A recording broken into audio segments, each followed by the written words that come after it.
All right, so picture this. You're in Brazil, right? Maybe you're enjoying some cafezinho and you look up and you see this absolutely massive dam. Beautiful, but also kind of intimidating. It really makes you wonder, how do they even know that thing is safe? Well, you guys wanted us to take a deep dive into Brazil's latest regulations on dam safety. So that's what we're doing today. We're talking about a new resolution from Brazil's National Water Resources Council, the CNRH. It was just published like a few days ago on October 21st, 2024. And it sets the criteria for how they're classifying every single dam in the country. They're looking at things like how much damage a dam could cause if it failed, how much water it's holding back, and its overall risk level. And it gets even more interesting because they've got different classifications for water dams versus mining dams. Plus, there are some serious consequences if dam owners don't provide information for safety inspections. I don't know about you, but I'm already hooked. Yeah, what's fascinating here is that Brazil's really taking a systematic approach with this new resolution. It's officially Resolution NOPA 8241, and it was published in the Diário Oficial da União, which is basically their version of the Federal Register here, so you know it's a big deal. And this resolution actually builds on a foundation they laid back in 2010 with Law No. 12.334. So clearly, dam safety has been a priority for Brazil for a while, and they're serious about refining their approach. And it's not hard to see why. I mean, Brazil relies heavily on dams for their water power flood control. They have thousands of them. Many of them are huge. So, their safety directly impacts millions of people in the economy. Okay, so this new resolution breaks dam classification down into three main categories, right? Yeah. Damage potential, volume, and risk category. On the surface, it seems pretty logical. But I'm really curious to know how they actually put those classifications into practice. Like, how do they measure something as complex as damage potential, for instance? That's a great question. So when they're assessing a dam's damage potential, they're basically trying to figure out the worst case scenario. What would happen if this dam completely failed? They consider things like potential loss of life, economic damage disruption to communities, environmental consequences. So it's not just about the dam itself, but also about the potential impact on the surrounding areas. Exactly. And here's a really interesting detail. The resolution specifically states that they have to take into account the current land use downstream. So a dam in a remote area with very little development, that would likely be classified differently than a dam built upstream from a city, even if they pose the same theoretical risk of failing. They're really focusing on the real-world impact. That makes a lot of sense. It's all about context. Exactly. And to make sure they're getting all the information they need, Annexes EHA of the resolution lay out detailed criteria for evaluating this damage potential. And get this, they have separate criteria for mining waste dams versus water dams. Oh, why the distinction? Well, because the potential consequences of failure can be quite different, right? Like a mining waste dam collapse could release toxic sludge-polluting water sources ecosystems, whereas a water dam failure might cause widespread flooding, endanger lives and infrastructure. So recognizing these kind of unique risks is really key to accurate classification. That's a great point. It really highlights the need for a nuanced approach. But what happens if a dam owner is just like, nope, I'd rather not cooperate with this whole assessment thing? Do they just get a free pass? Not at all. The resolution is very clear that if the owner doesn't give the authorities information about potential damage, they automatically get the highest possible score in that damage potential category. It's a pretty strong incentive to cooperate and be transparent. Well, talk about a motivator. Okay, so damage potential is one way they classify dams. What about that second category, volume? That one seems a bit more straightforward, right? It's just how much water the dam can hold. Yeah, you're right. Volume is about capacity. But even here, things aren't so simple. The volume categories are different for water dams and mining waste dams. For mining waste, very small means less than 500,000 cubic meters, while very large is anything over 50 million. But for water dams, those thresholds jump way up. Very small is less than 3 million cubic meters, and very large is over 200 million. Wow, that really puts things into perspective. It makes you realize just how massive some of these water dams are. Even a small one, by their definition, is still an incredible feat of engineering. Absolutely. And that difference in scale between mining waste and water dams actually gives us a clue about the different levels of risk they represent. Think about it, a small leak in a very large water dam. That could release a huge amount of water with potentially devastating consequences. So those higher volume thresholds reflect the significantly larger potential for damage. That's a great insight. It's not just about randomly categorizing them, it's about understanding the relationship between volume and risk. Precisely. And that brings us to the third and final classification risk category. And this one takes a more holistic view, considering not just the potential for damage, but also the dam's current condition and how well it's being managed. All right, so this is where things start to get a bit more complex. It does. So the risk category evaluation involves three key factors. First, they assess the technical characteristics of the dam. Things like its design, the materials it's made of, and how well it was built. So it's about understanding the dam's strengths and weaknesses. Like, was it built to modern standards? Are there any design flaws that could make it more likely to fail?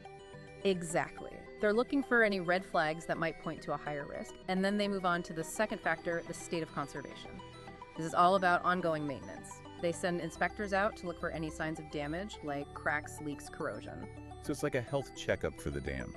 Are there any warning signs that something might be wrong? You got it.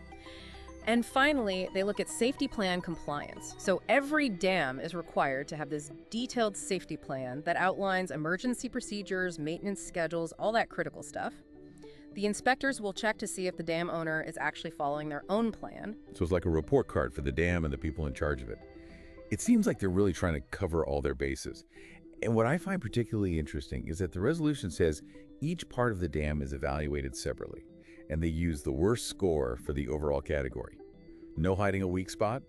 That's right. They're not letting anything slip through the cracks. This ensures a comprehensive and rigorous evaluation with no room for complacency. It's really impressive, isn't it? The level of detail, the commitment to a thorough evaluation. But you know, having all these rules and classifications is one thing. Actually putting them into practice, that's a whole other challenge. So who's responsible for making sure all this happens? Who are the key players here? Yeah, you're right. It's great to have all these regulations written down. But someone needs to make sure they're actually being implemented and enforced. Who's holding the reins? Well, the resolution lays it out pretty clearly. They outline the roles and responsibilities. So on one side, you have what they call the dam safety regulatory bodies. These are the organizations that are in charge of classifying the dams, overseeing the inspections, and making sure everyone's following the regulations. So these are the folks on the ground, making sure everything is running smoothly and safely. But what about the other side of the equation? Who's responsible for the dams themselves?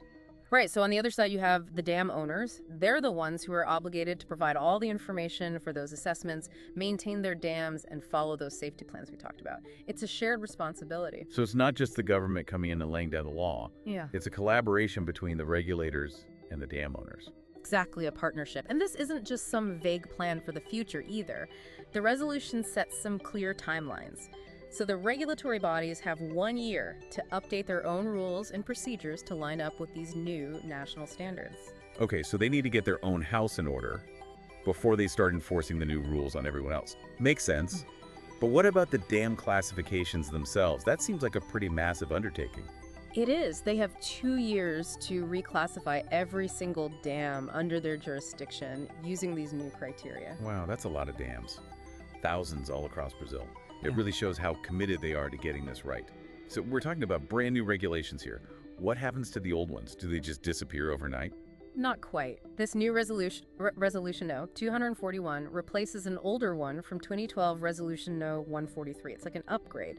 They've taken all the latest knowledge and best practices and incorporated that into the new one. So they basically took the old resolution, gave it a good hard look, and said, okay, how can we make this even better? What have we learned over the past 12 years? Exactly. But to be fair, they're not just getting rid of the old resolution completely. There's a 1-year overlap to help make the transition smoother.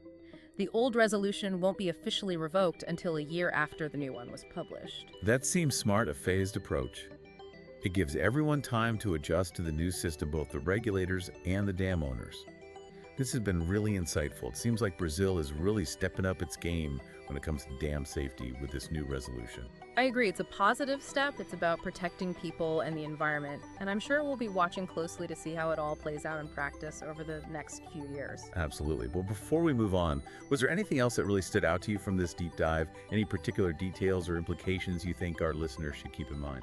You know, one thing that really struck me was this emphasis on the context of each individual dam. Like the fact that they're taking into account the land use downstream, the type of dam, and even requiring separate evaluations for different parts of the structure. It shows a real commitment to a thorough risk assessment. They're not just slapping on a label and calling it a day. That's a great point. They're recognizing that each dam is unique and needs a tailored evaluation. But with all this talk about classifications and regulations, it makes me wonder, what happens if a dam is considered low risk? Do they still have to jump through all the same hoops? That's a fantastic question. It gets to the heart of risk management. How do you balance safety with practicality? Because let's be honest, requiring the same level of scrutiny for a tiny irrigation dam in the middle of nowhere and a massive hydroelectric dam near a big city, well, it wouldn't make a lot of sense. You don't want to overburden those low-risk dams with unnecessary regulations. But how do they decide where to draw that line? Well, the resolution itself doesn't really give specific criteria for that kind of judgment call. It sets the overall framework, but leaves the specifics to the regulatory bodies and the experts. They have to consider all sorts of factors, like the size of the dam, the materials, its condition, the potential for flooding, and of course how close it is to people. Sounds like a pretty complicated equation. It is. Dam safety is a specialized field. You need a deep understanding of engineering, hydrology, geology, and of course risk assessment. It's not just about building something strong. It's about anticipating problems, putting preventative measures in place, and having solid plans in case something does go wrong. So this resolution is just one piece of the puzzle when it comes to dam safety. It sets the stage, but it really relies on the knowledge and judgment of the people on the ground to keep things running safely. That's a great way to put it. It's a team effort. Regulators, engineers, dam owners, and even the public. Everyone has a part to play. After all, these dams are essential for providing us with water power and flood control. But as we've seen, they can also pose some pretty big risks if they aren't managed properly. Exactly. Dam failures can be catastrophic, both in terms of human life and environmental damage. So it's good to see Brazil taking this proactive approach to dam safety. But we've been focusing a lot on the technical side of things, regulations, classifications, inspections. It's easy to forget that there's a human element to all of this too. You've hit on a really crucial point. You see, all the engineering and regulations in the world can't eliminate human error. And when we're talking about something as critical as dam safety, even small mistakes can have massive consequences. So how do we deal with that? How do we factor the human element into the equation? Well, that's a question that deserves its own deep dive, really. But one important step is acknowledging that human behavior is a part of this. And then we can start using what we know from fields like human factors engineering and psychology to understand how things like stress fatigue, even the culture of an organization, can affect decision-making and safety. So we need to move beyond just the technical view of dam safety and recognize that human behavior is a critical part of it all. Exactly. It's about creating an environment where safety comes first, where people feel like they can speak up if they see something wrong, where safety procedures are clear and practiced regularly, and where there's a culture of learning and improvement. That makes sense. It's about fostering a sense of responsibility, where everyone involved, from the engineers to the operators to the people living downstream, everyone understands how important dam safety is and feels empowered to do their part. Absolutely, because in the end, it's about protecting lives, livelihoods, and the environment. And that requires a holistic approach that takes both the technical and the human aspects into account. Yeah, it's so easy to get caught up in like all the technical stuff, right? The concrete, the steel, how huge these dams are. Yeah. And then we forget about the humans who are really at the center of it all. It really is easy to fall into that trap, isn't it? We think of engineering as so precise, predictable, but then you add in the human element and things get a whole lot more complicated. Because people aren't robots, right? We make mistakes, we get tired, we get stressed. And when you're dealing with something like a dam, those mistakes can have serious consequences. Absolutely, and that's exactly why it's so important to understand those human factors, the things that influence how people behave, the psychology, the organizational stuff, the culture. All of that plays into dam safety. It's not just about building a dam that's good from a technical standpoint, it's about making sure the people who are operating and maintaining it are able to do it safely and effectively. So how do we even begin to understand something as complex as human behavior? It's not like there's some equation to predict how someone will react in a stressful situation. You're right, there's no easy answer. Human behavior is complicated. But there are fields like human factors engineering and cognitive psychology that can help us. For example, we know fatigue can mess with your judgment and slow your reaction time. We know that stress can lead to tunnel vision, where you just focus on one thing and miss important warning signs. And we know that if communication isn't clear or if there's a culture of fear, people might not speak up when they should.